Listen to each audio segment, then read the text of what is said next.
زمونږ امکانات چې دي کم دي، مثلا کوم ساحه کې موږ فعلا چې یاستو اتاقونه هم کم دي او ماشینونه چې دي د هغې ستونزې هم کم دي. د ځینو خلکو یا د نجونو وایم زموږ سره چې هلته کار کوي زموږ په کلي کې د ماشینو امکانات کم دی، ځکه هغه د دې دپاره چې اقتصاد هم ضعیفه ده.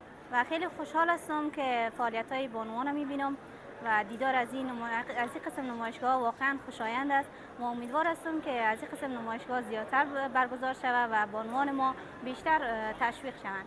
و همچنان از نمایشگاهی که فعلا برگزار کرده خصوصا در بخش خیاطی، نقاشی، از هر لحاظ هنر شیرینی باب همه چیز خلاصه همگیش خیلی مفید است و انشالله آرزوی موفقیت دارم و همچنان که من حیث یک بیننده خیلی خوشحال هستم که فعلا خودم اشتراک کردم و از همه خواهان هستم که بیاین و از این قسم نمایشگاه دیدن کنن. نمایشگاه را گسترش بدن تا که همین هنر شما را مردم افغانستان با هنر آشنایی ندارن، بیشتریاشون نمیفهمن اصلا هنر چیه، باید هنر پیشرفت کنه و از این رقم نمایشگاه بیشتر برگزار کنن.